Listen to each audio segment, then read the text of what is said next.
Hi everyone, I'm just here in the office and I got many emails and also Instagram messages from piano beginners asking me, how can I finally be in time? How can I make sure that I'm not out of time all the time, that I keep pace with both my left hand and my right hand, that my coordination is good, and that I even learn how to play with a metronome, because the metronome is my biggest enemy. Let me sum up a few things here. First of all, what you need to train is your listening. Even as a piano beginner, it's even more important that you train your ears, that you don't just start playing just things, up and down, that you don't worry about which notes you have to play, but instead that you actually start listening to what is happening there. Because without good listening, you'll never be able to actually correct your playing. So even for the rhythm, especially for rhythm, the listening is key here. That's the first thing.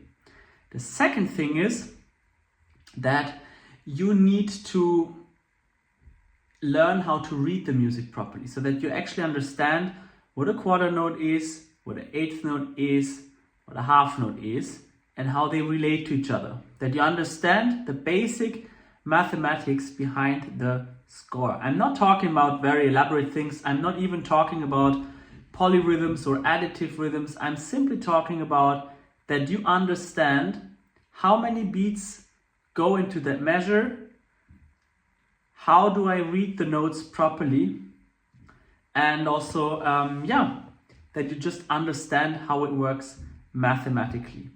The third thing is that you have to start feeling your body. If you don't feel your body, you'll never be able to play the right rhythm. Rhythm is not a mathematical thing. It's not only just the beats of a metronome. It is a very natural thing. It's like breathing or bigger biological processes. It's very, very much body sensation that you have to feel. It's like going to dance, right?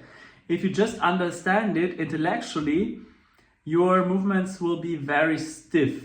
But if you actually start feeling it, if you feel the rhythm in your body, then it becomes good. And the next thing is what is important. The fourth thing is the patience. You need patience in your practice, especially for the rhythm. If you are impatient and you always want to play faster, then your rhythm will always be wrong. The rhythm is the most important element in playing, no matter in which genre. It doesn't matter if you play pop music, church songs, jazz, or classical music. The rhythm is the key element here, and you have to be patient enough to actually focus on that rhythm. Because if you don't have the rhythm, all the other things, the notes are irrelevant. I often say, if the rhythm is not right, the rest will sound wrong. If you play wrong notes in the right rhythm, that's even acceptable. So that is really the most important element here that you have to pay attention to if you want to make long-lasting progress at the piano. And let me tell you one thing about the metronome. The metronome is a great tool with which you can improve your feeling of time. But it is actually just a tool. So it's like crutches. If you have had an injury, you will need those for time, but they will never help you to walk or even run. The metronome is great for a few exercises, but don't be proud of yourself just because you can play with metronome. You're actually still out of rhythm. That's what I said before.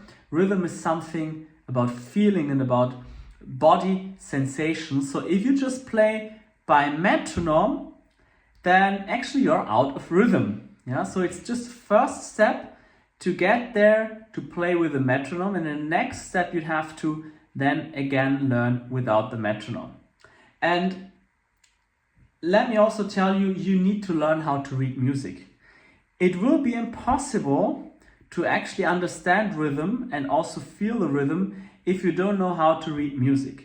It is like learning how to talk without learning how to read. It's almost impossible. Yeah, it may work in some occasions, but it's simply very important that you know how to read the music so you can actually rely on something. Or do you want to rely on YouTube videos or apps like Flowkey for all your life? Yeah, Simple Piano, I don't know how they are all called.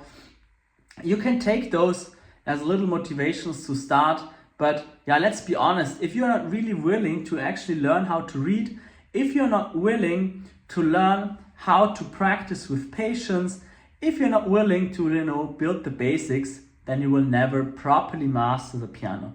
That's just how it is.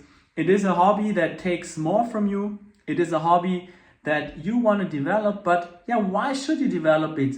It is what I said, this listening to yourself, these body sensations, and the understanding of music on an intellectual level actually form your personality like nothing else on this planet.